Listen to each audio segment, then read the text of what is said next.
যেই মানুষটা কোনো কর্ম ছাড়া শুধুমাত্র রাজনৈতিকভাবে রাজনীতি করার কারণে হঠাৎ করে এ, মানে অনেক অনেক বেশি অর্থ ইনকাম করে ফেলতেছে, মামলা বাণিজ্য, চাঁদাবাজি অথবা নিয়োগ বাণিজ্য, বদলি বাণিজ্য সব কিছু মিলে, সেই মানুষটাকে যদি আপনি বলেন যে তুমি পরিশ্রম করে খাও, কাজ করে খাও, এটা কিন্তু সহজে নিতে পারবে না।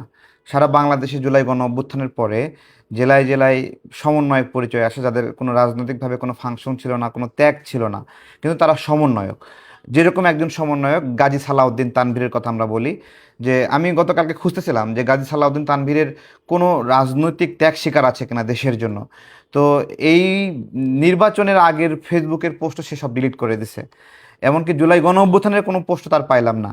অর্থাৎ এতটুকু অবদান, আমি আশ্চর্য হচ্ছিলাম যে কে রে সমন্বয়ক যারা, যারা তো অল্প বয়স্ক, যুবক তরুণ এগুলো, কিন্তু গাজী সালাউদ্দিন তানভীর সে হঠাৎ করে চুল পাকা, দাড়ি পাকা, মোষ পাকা সব মিলায়ে চুল মানে পাকা পাকা চুলের একজন লোক কিভাবে হাসনা সার্জিসদের সাথে সমন্বয়ক হয়ে গেল, যে যাকে গ্রেপ্তার করা হয়েছে মাননীয় প্রধানমন্ত্রীকে মানে কটূক্তি করার পরে।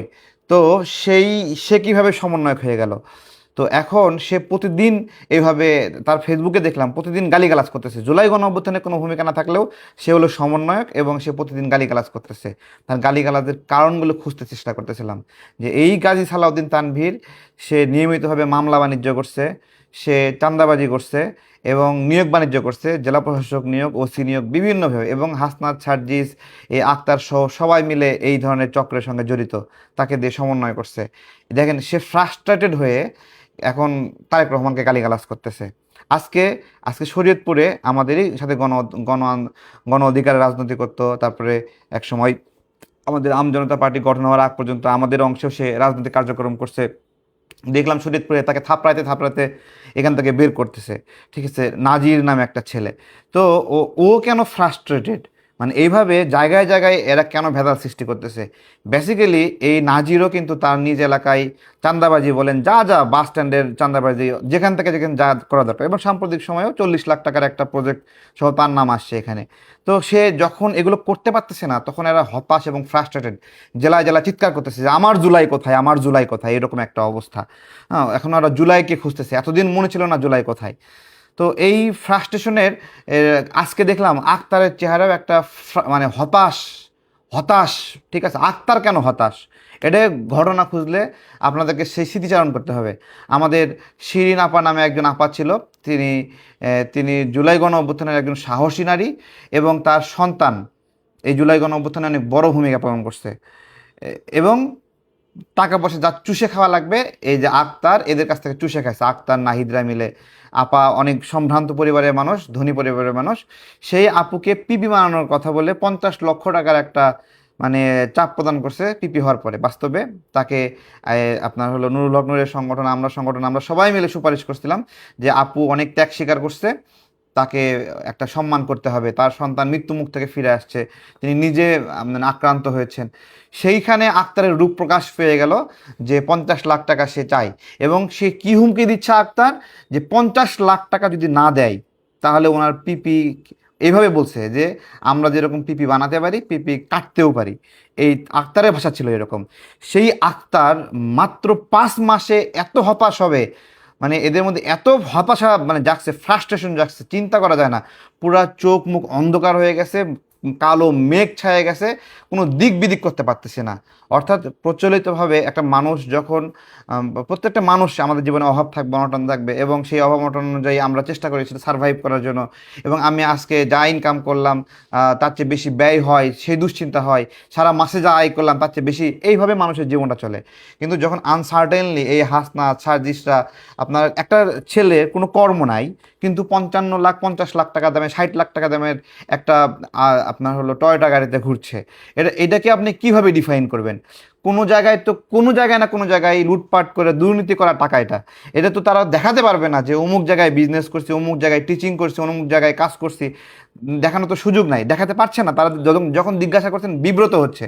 এইভাবে পাওয়া মানুষগুলো, আপনারা অনেকে ভাবছেন যে এরা টাকাগুলো এভাবে মানে সব জমায়ে রাখছে। বিষয় আমি আপনাকে একটা বাস্তবতা বলি, মানুষের কাছে মানে আমি যখন সিজনাল একটা ব্যবসা করি, আমি আপনার হলো 2018 সাল থেকেই করি, এবং আমের সিজন শেষ হয়ে টাকাটা হাতে যে আসে একটা মোটা অঙ্কের টাকা, একটা 2 থেকে 3 মাস এর মধ্যে টাকাটা সব গায়েব হয়ে যায়। অর্থাৎ প্রত্যেকটা মানুষের হাতে যত টাকায় থাকুক, এটা এইরকম সম্ভবই না যে আপনি রেখে রেখে রেখে রেখে 10 বছর ধরে খাবেন, সম্ভবই না। যার ফলে এই জুলাই নাম করে এই নাহিদ, হাসনাত, তারপরে এই সার্জিস আক্তাররা বা নাজিররা যে টাকা পয়সা ইনকাম করছে, এরা যেভাবে ইনকাম করছে, কখনো হোটেলে গেছে, কখনো আপনার হলো সোনারগাঁ গেছে, ইন্টারকন্টিনেন্টাল গেছে। দেখেন, একটা চিন্তা করতে পারেন, একটা ছোট সংগঠন নতুন রাজ্য কার্যক্রম শুরু করছে, তাদের ইফতারির বিল আসতেছে 1 কোটি টাকা। 1 কোটি টাকা ইফতারির বিল আসতেছে। তো ও ইফতারি খাবে নাকি টাকা চাবায় খাবে? জিজ্ঞাসা করছি, কোনো জবাব দিতে পারবে যে ইফতারি খাইছে না টাকা চাবায় খাইছে? হ্যাঁ, তুমি ছোট সংগঠন, তুমি মাঠের মধ্যে নিয়ে ইফতারের প্যান্ডেল বানায় সেখানে সবাইকে নিয়ে ইফতারি করবা। তুমি কি করতেছো? হোটেল সোনারগাঁ যাচ্ছ, ইন্টারকন্টিনেন্টাল যাচ্ছ। তোমার সেই সামর্থ্য আছে? তুমি মানুষের টাকা নিয়ে প্রত্যেকটা রাজনীতিবিদ ব্যক্তি, আমি এক একটা নাম ধরে বলতে পারবো। এই যে সিরাজ এমপি, বগুড়ার সিরাজ এমপি, উনি আগে নিজে ব্যক্তিগত জীবনে এসআর বাস, তারপরে ফুড ভিলেজ, রেস্টুরেন্ট, এরকমভাবে একটা কাজকর্ম করে ব্যবসা দাঁড় করায় তারপরে উনি রাজনীতিতে নমিনেশন নিচ্ছেন, রাজনীতিতে সময় দিচ্ছেন। এটা উনি করছেন এভাবে এভাবে প্রত্যেকটা জায়গায়, সেটা আওয়ামী লীগ হোক, জামাত হোক, বিএনপি হোক, প্রত্যেকটা জায়গায় সবাই নিজ নিজ ক্যারিয়ার ডেভেলপ করে আপনার হলো সেখানে করতেছে। কিন্তু তোমরা যেভাবে রাজনীতি করতেছো না, কোনো রাজনীতি, কোনো তুমি তুমি না গেলা চাকরিতে, না করো ব্যবসা, তো তুমি তো সারাক্ষণ মানে ছোজবোজ ছোজবোজ করবা যে কার কাছ থেকে থাবাতে তুমি নিতে পারবা। তো এদের একটা হতাশ রূপ উঠে গেছে। এর সঙ্গে, এই হতাশার সঙ্গে হতাশা ধরছে জামাতকেও। জামাত হঠাৎ করে এইরকম প্রত্যাশা করেনি এরকম একটা মানে চাপে পড়ে যাবে। কী রকম চাপে পড়ছে? জুলাই গণ অভ্যুত্থানের পরে তারা সারা বাংলাদেশে একটা সেট আপ করছে। কী ধরনের সেট আপ? জামাতি লোকদেরকে একবারে টাকা পয়সা দিয়েই নিয়োগ দিছে। জামাত এইরকম কোনোভাবেই করেনি যে ঢাকা বিশ্ববিদ্যালয়ে ভিসি নিয়োগ দিছে, টাকা না নিয়ে নিয়োগ দিছে, রাজশাহী বিশ্ববিদ্যালয়ে ভিসি নিয়োগ দিছে, টাকা না নিয়ে নিয়োগ দিয়ে দিছে, অথবা চট্টগ্রাম বিশ্ববিদ্যালয়ে প্রক্টর নিয়োগ দিছে টাকা না নিয়ে। জামাত এরকম কোনো দলই না যে টাকা ছাড়া নিয়োগ দিবে, এবং তাদের আয়ের উৎস হয়েছিল এই নিয়োগ বাণিজ্য। এবং গত 18 মাস ধরে সেই নিয়োগ বাণিজ্য হওয়ার হামেশা কইরা একটু পেরেশান করে ফেলাই দিছে। এই যে আসিফ ঢাকা ওয়াসার নিয়োগ দিছে, 2 মাসের মধ্যে কানাডায় গিয়ে বাড়ি করছে। তারপরে বাংলাদেশ ব্যাংকের যে চেয়ারম্যান, কি আপনার হলো প্রধান, যে নিয়োগ দিছিল, সেই লোকের মেয়ে তো সোনার ডিম পাড়ে। হ্যাঁ, তাকে নিয়োগ দিছে, তার মেয়ে তৎক্ষণাৎ দুবাইয়ে গিয়ে বাড়ি ডাড়ি করে, কি একটা অবস্থা। এবার আসেন, বাড়িটা করে কিভাবে? বাংলাদেশ ব্যাংকের যে সেই সময়ের আসিফদের, নাহিদদের নিয়োগ দেওয়া, জামাতের নিয়োগ দেওয়া যে এমডি, তার নামটা কি বলেন তো? সেই এমডি কিভাবে, তার মেয়ে কিভাবে দুবাইয়ে বাড়ি করলো? বিষয়টা খুবই গুরুত্বপূর্ণ। জুলাই গণ অভ্যুত্থানের পরে সব আওয়ামী লীগের নেতাকর্মীদের ব্যাংক অ্যাকাউন্টগুলো বন্ধ করা হয়, এবং এই বাংলাদেশ ব্যাংকের চেয়ারম্যান এই আসিফ, নাহিদ সহ তারা সবাই মিলে এক একটা অ্যাকাউন্ট খুলছে। 20%, 30%, 40% একটা সেই অ্যাকাউন্টের টাকাগুলো নিয়ে তারপর সেই অ্যাকাউন্টগুলো ছাড়ছে, যেই কারণে রাতারাতি দুবাইয়ে গিয়ে বাড়ি কেনা সম্ভব। এবং এই সম্পদ আসিফের আছে, এই সম্পদ নাহিদের আছে। এইভাবে এক একটা চেক, 100 কোটি টাকার চেক খুলছে, ইনস্ট্যান্ট 10 কোটি টাকা, 15 কোটি টাকা, 20 কোটি টাকা নিছে। একটা 20 কোটি টাকার চেক খুলছে, ইনস্ট্যান্ট 5 কোটি টাকা সেখান থেকে নিছে।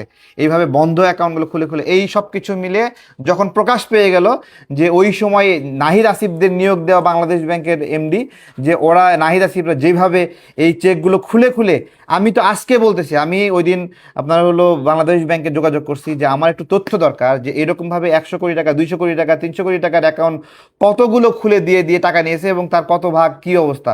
এই জিনিসগুলো বর্তমান সরকার তদন্ত করে না, বিচার করে না। আফসোস লাগে, আফসোস লাগে যে হামে হামে দুর্ঘটনার মতো ঘটনায় মানে ডক্টর ইউনূসকে কোনো বিচারের আওতায় আনা হলো না। এতগুলো বাচ্চা মারা গেছে, আমার দুঃখ লাগে এটা, যে এটা আনা হলো না। ঠিক আছে, আমরা এই জায়গা থেকে বিএনপির মারাত্মক নিন্দা করি যে তারা এই জায়গায় বিচার করছে না। এই না এই এই এদেরকে বাচ্চা বাচ্চা ছেলে পেলে মনে করে দিচ্ছে। আজকে সেই বাচ্চা বাচ্চা ছেলে পেলে কী করলো? রাষ্ট্রপতি মহোদয়কে সবার সামনে, বিদেশিদের সামনে অপমান অপদস্থ করলো রাষ্ট্রপতিকে। আজকে যে রাষ্ট্রপতি সবসময় ব্যালেন্স করে কথা বলেন, ভারপ্রাপ্ত রাষ্ট্রপতি আমাদের হাফিজ ভাই, তিনি তিনি সবসময় ব্যালেন্স করে কথা বলেন, সবার পক্ষে সবার মতামত দিয়ে কথা বলেন। আপনারা সবাই জানেন, তাকে একবার বিদেশিরা জায়গায় এখান থেকে উঠে গেল, সেখানে একটা হেনস্থা করলো, মব সৃষ্টি করলো, কি একটা অবস্থা।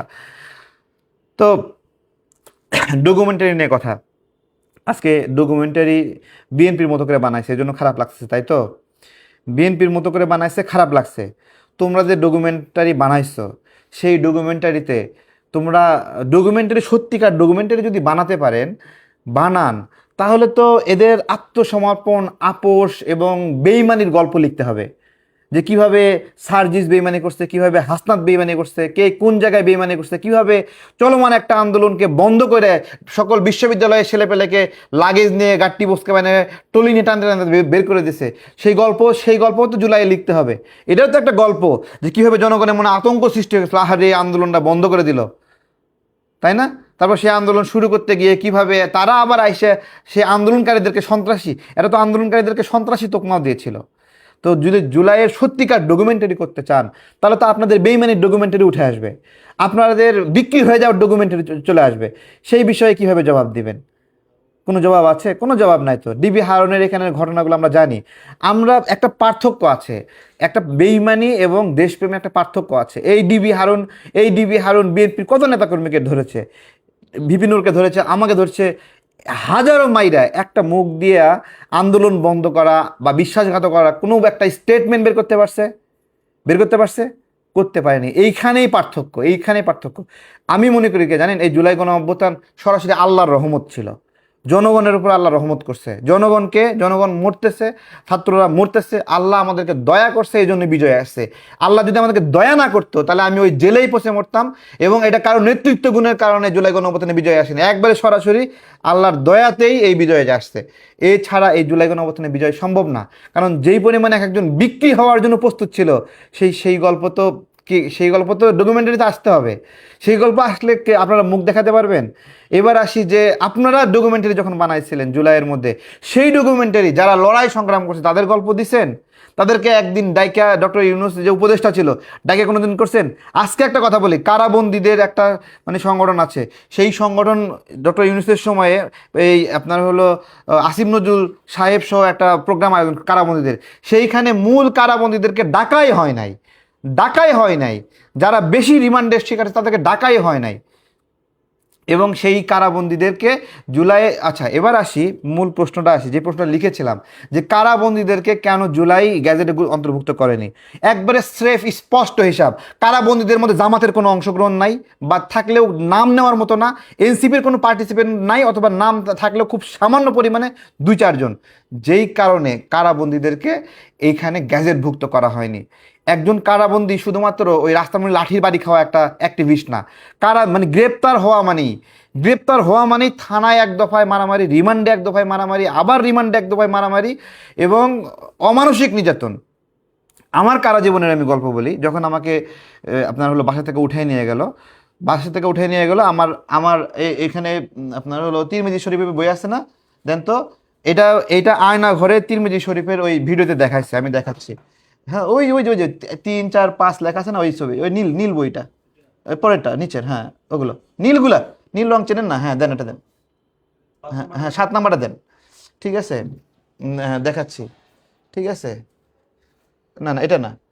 তো আমার বাসায় মানে তিরমিজি শরীফের এর হলো কয়েকটা খণ্ড আছে, সেই কয়েকটা খণ্ডের আংশিক খণ্ড ওই সময় মানে ডিজিএফআই লোকেরা, র্যাবের লোকেরা আমার বাসা থেকে নিয়ে যায় এবং সেটাকে দেখে মানে আমাকে হলো জঙ্গি টঙ্গি এইসব বানানোর চেষ্টা করে এবং যেভাবে উপস্থাপন করে যে এটা একটা সাক্ষাৎ জঙ্গি, আমি আপনার সজল, রকি আর আরিফ নামে একটা ছেলে, তো আরিফ নামের একটা ছেলে। তো সেই ঘটনাটা বলি।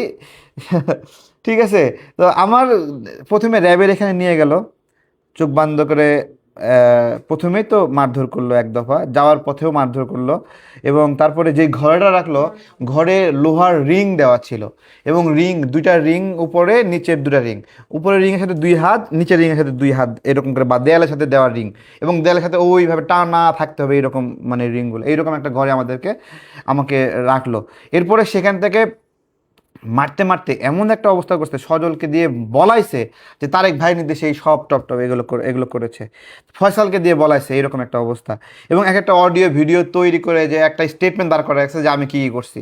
তো তো তারপরে রাত নাই বিরাত নাই একজন করে ডেকে দিয়ে যায়। একজন অফিসারের ইচ্ছা হয়, কখনো র্যাবের ডিজি, কখনো বিজিবির প্রধান, কখনো ডিজিএফের প্রধান, তারপরে কখনো সেনাবাহিনীর পক্ষ থেকে বিভিন্ন মানে এজেন্ট এসে মারধর করতেছে এবং সেই সেইখান থেকে কই নিল, র্যাবের মিডিয়া সেন্টারে নিল। র্যাবের মিডিয়া সেন্টারে নেওয়ার পরে সেইখানে আর এক দফা মারধর হলো। র্যাবের মিডিয়া সেন্টারে ওই ঘরটা প্রকাশিত হয়েছে কিনা জানি না, 3 ফিট বাই 3 ফিট, ছোট ছোট ছোট ছোট কামরা, একবার ছোট ছোট কামরা সেখানে রাখলো। সেখানে র্যাবের ওই সময় ডিজে এসে মারধর করলো। এবং মারধরের গল্পটা শুনবেন কেমন, র্যাবের ডিজে এসে জিজ্ঞাসা করতেছে যে কেমন আছো, আমি বলছি আলহামদুলিল্লাহ আছি। মানে আলহামদুলিল্লাহ আছি বলার কারণে সে আমাকে না হলেও গোটা বিশেক নাক মুখে ঘুষি মারলো, দেয়ালে বাড়ি মারলো। এরপর তার হাত এখানে কেটে গেল একটু, আমার দাঁতের এখানে দাঁত ভেঙে গিয়ে। তারপরে সে গেছে, আবার আসতে পরে আবার এসে জিজ্ঞাসা করে আবার কেমন, আলহামদুলিল্লাহ। আমি বলছি আলহামদুলিল্লাহ ভালো আছি। আবার মারধর। তারপর আমি বুঝতে পারলাম, ও হো, এ তো আলহামদুলিল্লাহ বলতেছি, আমি ভালো আছি কেন, এই কারণে আমাকে মারধর করতেছে। পরবর্তীতে আবার যখন আসছি তখন আমি কথা বলিনি, তখন আর মারধরও করে নাই। তখন বুঝতে পারলাম যে ও এই ঘটনা। তো আমাদের এখানে যারা জুলাই গণঅভ্যুত্থানে গ্রেপ্তার হয়েছিল প্রত্যেকটা কারাবন্দী সহযোদ্ধা এত বেশি নির্যাতনের শিকার হচ্ছে, এত বেশি নিপীড়নের শিকার হচ্ছে, কেউ নির্যাতন ছাড়া কেউ, এবং তারা বাইরে আহত যে কোনো সহযোদ্ধার চেয়ে কোনো অংশে কম স্যাক্রিফাইস ছিল না। কিন্তু কিন্তু কি করলো, তারা গ্যাজেটভুক্ত হলো না। শুধুমাত্র মানে আটকদের মধ্যে জামাতের অংশগ্রহণ না থাকার কারণে, এনসিপির অংশগ্রহণ না থাকার কারণে জেলবন্দি কারাবন্দি কাউকে গ্যাজেটভুক্ত করা হয়নি। তো আজকে ওরা হতাশ হয়।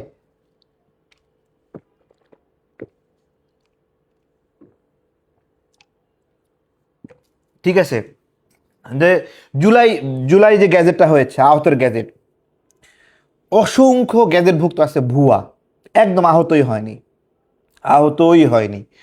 অসংখ্য গ্যাজেটভুক্ত আছে, আহত হয়নি। আহত না হয়েই তারা জাস্ট এনসিপির সাথে যুক্ত হয়েছে, এনসিপির সাথে জামাতের সাথে যুক্ত হয়েছে, গ্যাজেটভুক্ত হয়ে রাষ্ট্রের অর্থ খরচ করতে বিষয় করতে। আমি এখনও তদন্ত করা, যেরকম মুক্তিযোদ্ধার ক্ষেত্রে ভুয়া মুক্তিযোদ্ধা গ্যাজেটভুক্ত করা হয়েছে, তেমনি আহতর ক্ষেত্রেও যথাযথভাবে যারা আহত হয়নি এইরকম মানুষদেরকে খুঁজে বের করে তাদেরকে গ্যাজেট থেকে বাদ দেওয়া এবং ওই গ্যাজেটের অর্থ ফেরত নেওয়া হলো দায়িত্ব। এবং যারা আহত হয়েছে তাদেরকে, আমার একটা বক্তব্য ছিল এরকমভাবে যে আহতদের, যারা সুস্থ হয়েছে তাদের ভাতা লাগবে না। তা আজকে আমাকে একজন জিজ্ঞেস করছে, তারেক ভাই আপনি এই কথাটা বলেন কিভাবে? আমি বললাম যে কেন, তুমি আহত হয়েছিল? আমি হ্যাঁ আহত হয়েছিলাম। কি হয়েছে? যে আমার দেখেন কপালে 4টা স্প্লিন্টার, বুকে 2টা স্প্লিন্টার, এভাবে হাতের মধ্যে স্প্লিন্টার আছে, তারপরে আপনার হলো পায়ে বাড়ি দিচ্ছে, পায়ে এখনও সোজাভাবে হাঁটতে পারে না। আমি বলছিলাম আমি তো তোমার বিরুদ্ধে বলি নাই, তুমি তো এখনো সুস্থ হও নাই, তোমার ভাতা কেন বন্ধ করবে?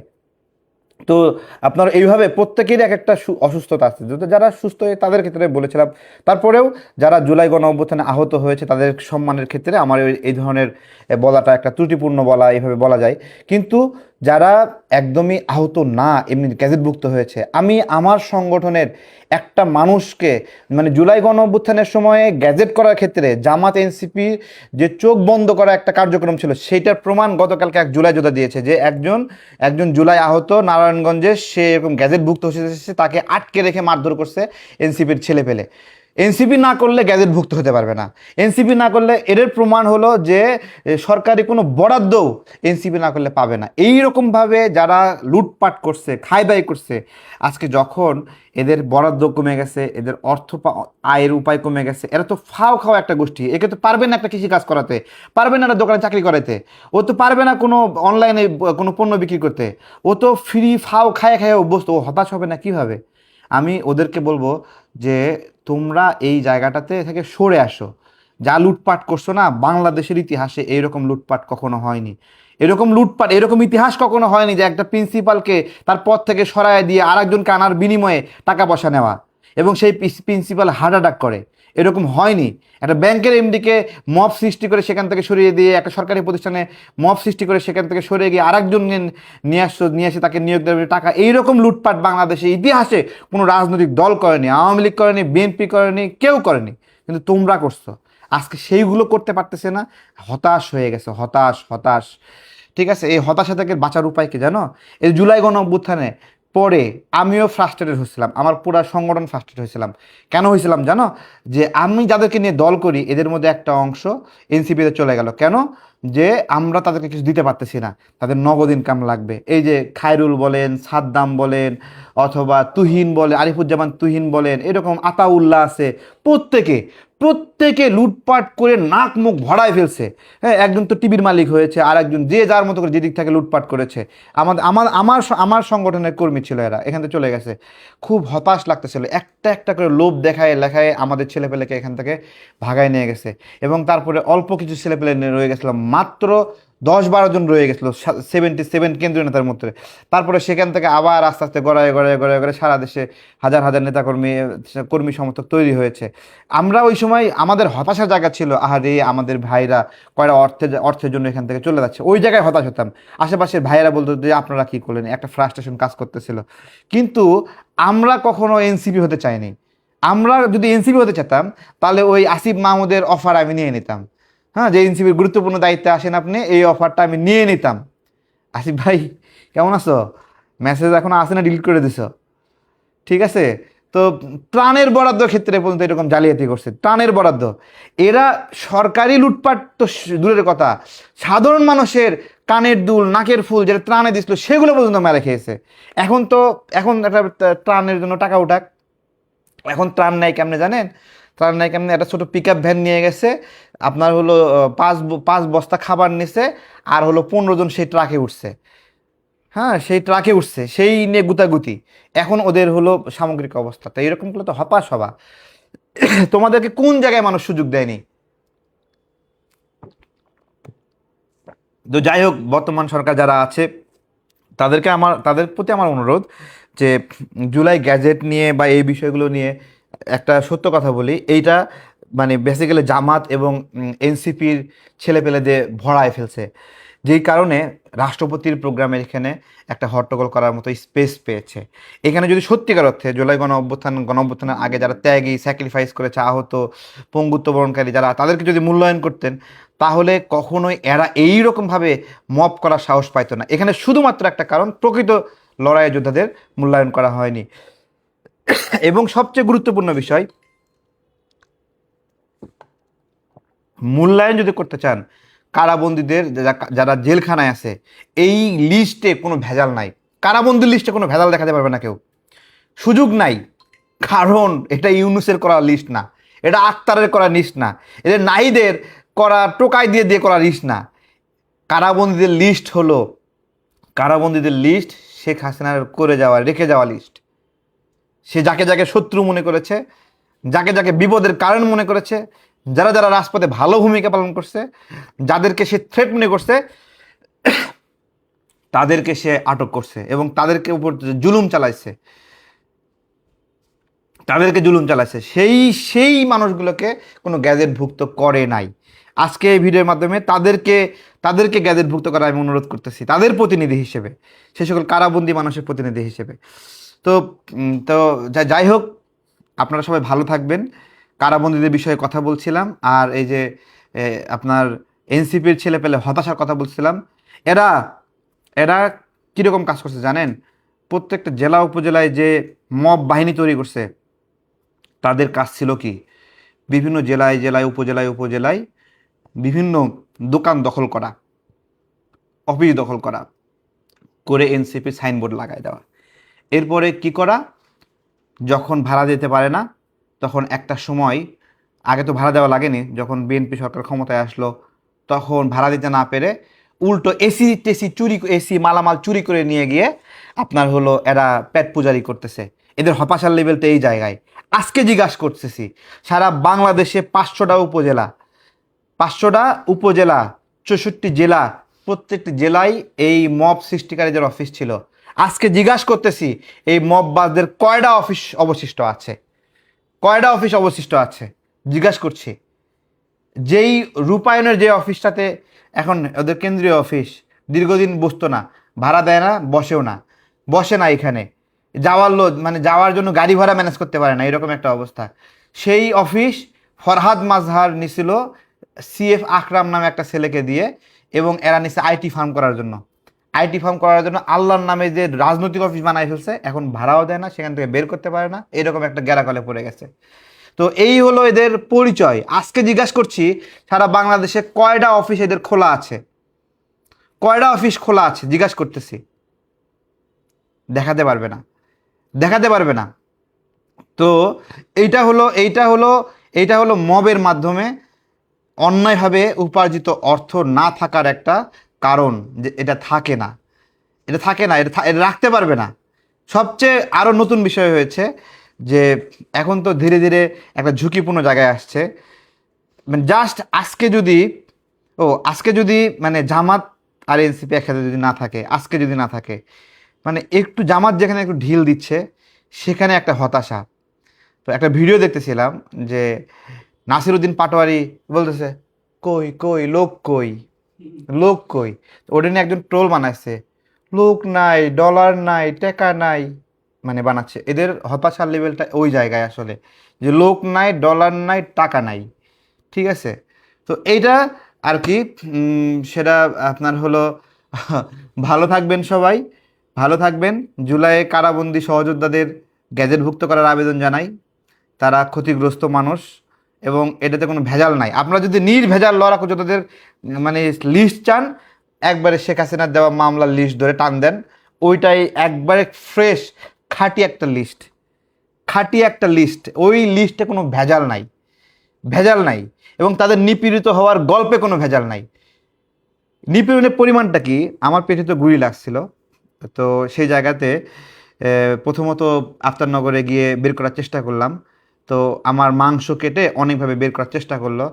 তো ওই বের করার সময় মালিক চলে আসে হাসপাতালের, এবং ওই ইনস্ট্যান্ট ওই অবস্থায় আমাদেরকে হাসপাতাল থেকে বের করে দেয় চিকিৎসা নিয়ে দিয়ে, চিকিৎসা সম্পূর্ণ না করে। সেই অবস্থায় গ্রেপ্তার হই 2 দিন পরে। সেই অবস্থায় ডিবি গার্ডে থাকি, র্যাব 1-এ থাকি, র্যাবের মিডিয়া সেন্টারে থাকি। সেই অবস্থায় তৃতীয় দিনে আমাদেরকে মানে হলো কোনো রকমভাবে বিচারকের সামনে না দাঁড় করায় ক্যারানীগঞ্জে একটা সেলে রাখে, এবং সবার জন্য জামিনের কাগজ আসতেছিল, ওকালতনামার সাইন করা কাগজ আসতেছিল। আমার নামে কোনো ওকালতনামার সাইন করা কোনো কাগজ আসতেছিল না। আমি বারবার বলতেছিলাম আমার কাগজটা কেন আসে না। মানে ওখানে যে ডেপুটি জেলার সহ যারা, সবাইকে জিজ্ঞাসা করতেছিলাম, যে যারা আমার সাথে দেখা করতে আসতো, আমার নামে কাগজ কেন আসে না। তো বলছে ভাই যাই না। তো তো পরবর্তীতে জানতে পারলাম যতবার কাগজ আসছে কারাগেটে, সেখানে আমার কাগজটা ডিস্ট্রয় করা হয়েছে, যেন আমার জন্য জামিনের কোনো কার্যক্রম, আইনি উপায়, এবং আমাকে আনডকুমেন্টেড হিসেবে ওখানে রাখছিল, আমাকে কোনো আইনি সেবা নেওয়ার। তারপরে হাসপাতালে যাব, আমার পিছনে ঘা হয়ে গেছে, হাসপাতালে যাব। আমার এখলাসউদ্দিন ভূঁইয়া স্যার ওকালতনামা পাঠিয়েছিল, কিন্তু সেটা ভিতরে সাইন করতে দেয়নি, আমার কাছে যায়নি সেই ওকালতনামা। তো ঘা হয়ে গেছে, আমি বলতেছি আমার চিকিৎসা দরকার। পিছনে শার্টটা ভিজে যায় প্রতিদিন। হ্যাঁ, তো কোনোভাবেই দেখাবে না। এরপরে সম্ভবত 2 আগস্টে, মানে এতদিন ধরে আমাকে চিকিৎসা 2 আগস্টে ওখানে জেলখানার ভিতরে একটা ডাক্তারকে দেখানোর সুযোগ করে দিল। ডাক্তারের কাছে গেছি না, মানে সে আমাকে দেখে জিদ এবং ক্ষোভ, বুঝতে পারছেন, আমাকে দেখে জিদ এবং ক্ষোভ, এবং আমার আমার পিছে পিছে কোনো রকমভাবে চিকিৎসা না দিয়ে, এবং আমার এখানের আপনার হলো গুলি বের না করে, সে আমার এখানে আরও হাত দিয়ে চিপ্পা চিপ্পা আপনার হলো আমাকে ব্যথা দেয় সে। ঠিক আছে, এবং এবং সেইখান থেকে ওই অবস্থায় বলছে ওরে সেলে রাখে আসো, কোনো ড্রেসিং করায়নি পর্যন্ত। তারপর এমনি এমনি হয়ে গেছে। এখন আমার ছেলে ওই জায়গায় হাত দেয়, হাত দিয়ে বলে বাবা এখানে কি হয়েছে, এখানে উঁচু কেন, এখানে স্কিনে এরকম কেন, সে জিজ্ঞাসা করে। তো এইরকম শুধু আমি না, এইরকম কারাবন্দি যারাই আছে প্রত্যেকেই নির্যাতনের শিকার হয়েছে, প্রত্যেকেই নিপীড়নের শিকার হয়েছে। এবং এবং জুলাই গণ অভ্যুত্থানে আমাদের খাবারের মান এতটুকু খারাপ করে দেওয়া হয়েছিল যে রুটিগুলো মানে পোকা খাওয়া ছিল, তরকারির মান কোনো ছিল না। ঠিক আছে, ভাতেরও কোনো মান ছিল না, এটা খাওয়ার মতো ছিল না। আমি তো মানে এই প্রথম তো মানে জেলখানার ভাত খাইনি, সব আমি পার্থক্যটা বুঝি। এইরকম একটা সিচুয়েশন তৈরি করা হয়েছিল, কিন্তু কারাবন্দীদের ক্ষেত্রে এই ধরনের সুপারিশ করা হয়নি। অনেক ধরনের অভিযোগ, অনেক ধরনের ক্ষোভ থেকে এই বিষয়গুলো নিয়ে বলেছি, যে জুলাই যে গ্যাজেট করা হয়েছে, সেই গ্যাজেটে আপনার হলো কিভাবে এগুলো করা হচ্ছে, কারা করা হচ্ছে। এবং সবচেয়ে গুরুত্বপূর্ণ, গতকালকে যুবদলের আপনার হলো সভাপতি ভাই বলতেছিল যে হ্যাঁ হ্যাঁ মোনা ভাই, উনি কি ক্ষোভ নিয়ে বলতেছিল যে এই গ্যাজেটে কাদের নাম, আমাদের সহযোদ্ধাদের নাম কোথায় এখানে, এইভাবে বলতেছে। তাহলে মাঠে আমি আমাদের যে জেল, আমাদের পুরা সেলে এক মানে হলো ও, 80টা রুমে, 80টা রুমে একটা রুমে শুধুমাত্র জামাত কর্মী ছিল, বাকি কোনো ছেলে জামাত কর্মী ছিল না। এবং ওইখানে জামাতের ওইখানে মানে স্পেশাল খাবার আসতো, বিরিয়ানি আসতো, কোরমা আসতো, মুরগির পিস আসতো, সব আলাদা আলাদাভাবে আসতো, ঠিক আছে। তো এরা এইভাবে রাজকীয়ভাবে থেকে এরা হলো গ্যাজেটভুক্ত জুলাই যোদ্ধা, আর যারা নিপীড়নের শিকার হয়েছে তারা গ্যাজেটভুক্ত হওয়ার সুযোগই পায়নি, ঠিক আছে। এবং গণঅভ্যুত্থানের মধ্যে আমি আমাদের সজলকে পাঠিয়েছিলাম, সজল যে পরিমাণ নিপীড়নের শিকার, তাকে গ্যাজেটভুক্ত করা হয়নি। শুধুমাত্র আমাদের অংশীদার, আমাদের অংশীজন, আমাদের অংশ বইলা, আমাদের অংশ বলে কোনো সম্মানিত করা হয়নি, কোনো ক্ষতিপূরণ দেওয়া হয়নি। এতটুকু ক্ষতিপূরণ। সজলের পারিবারিক কন্ডিশন কি জানেন? সজলের বাবা একজন আপনার হলো হার্ট অ্যাটাক করা মানুষ, এবং সজলের মা একজন শারীরিক প্রতিবন্ধী, ঠিক আছে। এবং এই সব কিছু এই জুলাইকে কেন্দ্র করে তার শারীরিক, তাদের পরিবারের এই অধপতন হয়েছে। তাকে আমরা জুলাই গ্যাজেটভুক্ত করতে পারি নাই, ঠিক আছে। তো এই বিভিন্ন কারণে খুব যাচ্ছে, যারা জুলাই গ্যাজেট নিয়ে অনেকে মন খারাপ করেছেন তাদের জন্য এই কথাগুলো বললাম, যে আপনারা হতাশ হবেন না, রাগ করবেন না। যারা সত্যিকার অর্থে আহত হয়েছেন তাদের ভয় কিসের? তাদের তাদের বিরুদ্ধে তো বলিনি। যারা আহত হওয়া ছাড়া গ্যাজেটভুক্ত হয়েছে তাদের বিরুদ্ধে যুদ্ধ করব, তাদেরকে এখান থেকে নাম বাদ দেওয়ার জন্য। যারা আহত ছাড়া, এটা আহতদের গ্যাজেট, আহতদের গ্যাজেট। জুলাই আন্দোলনে ব্যানার ধরার কারণে জুলাই গ্যাজেটভুক্ত কেউ হবে না। আমি আবারও বলতেছি, জুলাই গণ অভ্যুত্থানে ব্যানার ধরার কারণে কেউ জুলাই যোদ্ধা হিসেবে গ্যাজেটভুক্ত হবে না। এটা আহতদের গ্যাজেট, আহতদের ভাতা, আহতদের ক্ষতিপূরণ, কম্পেনসেশন, পঙ্গুত্ব বরণ করা ব্যক্তিদের কম্পেনসেশন। কোনো আহত না হওয়া ব্যক্তি গ্যাজেটভুক্ত হওয়ার কোনো সুযোগ নাই। তাদের বিরুদ্ধে আমি বলেছি, তাদের বিষয়ে কথা বলেছি। অসহ্য হলে, সহ্য না হলে কিছু করার নাই। কারাবন্দীদের বিষয়ে একটা আক্ষেপ, জুলাই কারাবন্দী যারা গ্যাজেটভুক্ত না, আক্ষেপ, এটা আমার আক্ষেপ, আমার আক্ষেপ থেকে আমি বলেছি। তো ভালো থাকবেন ইনশাল্লাহ। জুলাই জুলাই জুলাই নিয়ে আমি দুটো কথাই বলতেছি। আমি তো আর ওই ছাত্রদলের ভাইরা, ছাত্র শিবিরে মারামারি করতেছে, এই জুলাই মাসে কি এই মারামারি হওয়ার কথা ছিল?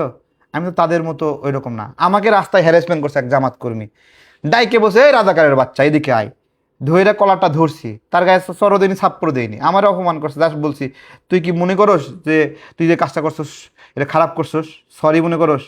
ও শেষ পর্যন্ত বলছে সরি, ওটা ছাইড়া দিছি, যা, ঠিক আছে। তো এই, তো এইটা হলো আমাদের, এইটুকু যদি অপরাধ হয় তো এটা তো বলবোই। রাস্তাঘাটে পথে কটূক্তি করবে, ধরবো না, ছাড়া দেবো নাকি?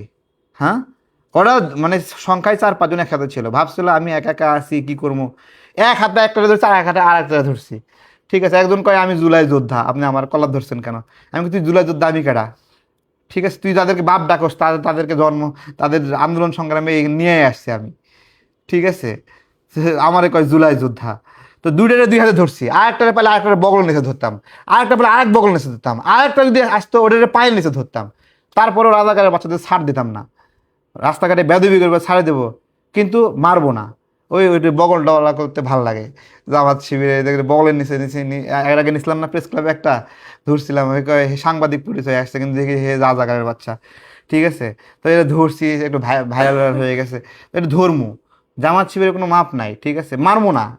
আমি এই হাত দিয়ে কাউকে কোনো থাপ্পড় মারিনি, কখনো থাপ্পড় মারিনি। এই হাত কাউকে রক্তাক্ত করেনি, কাউকে রক্তাক্ত করেনি, কাউকে থাপ্পড় মারিনি, ঠিক আছে। জুলাই গণঅভ্যুত্থানে বিভিন্ন জায়গায় আপনার হলো অনেক ধরনের দুর্ঘটনা ঘটছে। আমি নিজে কখনো কোনো জায়গায়, আমি একজন সংগঠক মানুষ, আমি একজন, আমি আমি আমি টিম লিডার ছিলাম, রামপুরা টিম লিডার ছিলাম, মিরপুরে টিম লিডার, যাত্রাবাড়িতে টিম লিডার হিসেবে কাজ করছি, সবাই সমন্বয় করছি, সবার সাথে কাজ করছি।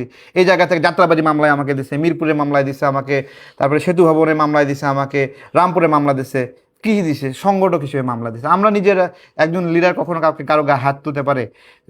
যাকে মারবো আজকে, 2 দিন পরে কাল কাল পরশু হোক, সম্পর্ক ভালো হবে, তখন বলবে ভাই আমারে মারছিল। সুতরাং আল্লাহ রাসূল বলছে কাউকে কোনোদিন পেটে লাথি মারো না, কারো মুখে কখনো আঘাত করো না। আমি এই হাদিসটা আমি খুব করে মানি। কারো পেটে লাথি দেওয়া, কারো মুখে হাত দেওয়া, আমি এটা কখনো করি না। কাউকে ধমকের সুরে পর্যন্ত আমি কথা বলি না, কিন্তু যখন আন্দোলন সংগ্রামে যে ধমকটা দেওয়া লাগে ওই ধমকটা আমি দিই। তো আজকে যারা আমার সাথে বেদবি করছিল, কিছু না, জাস্ট একটু বলছে, এই রাজাকারের বাচ্চা এদিকে আয়, তুই কী বললি রে?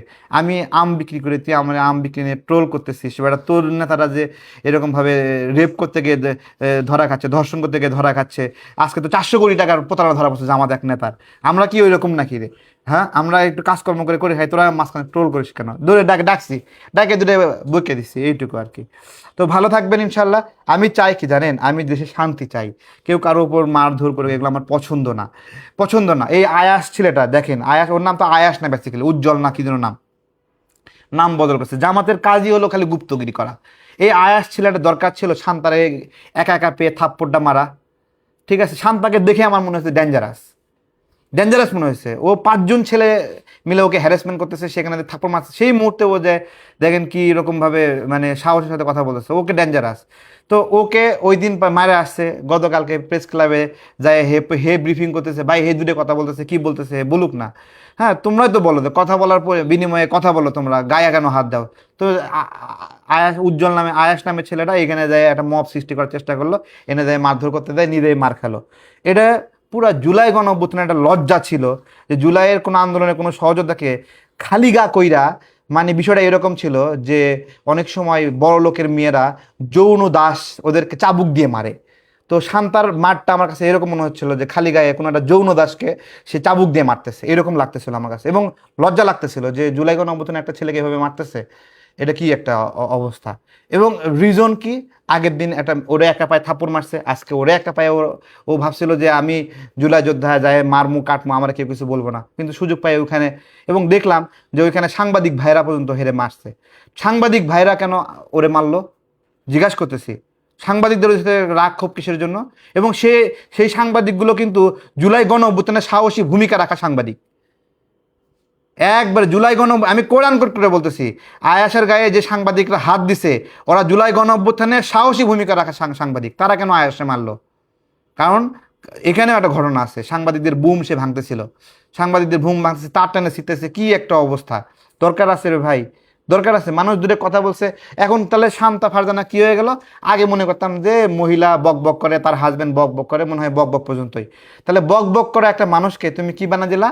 যে ভয়ঙ্কর সাহসী একটা মানুষ বানায় দিলা। কার জন্য এই ক্রেডিটটা সে কই থেকে পাইলো? এরা দিছে।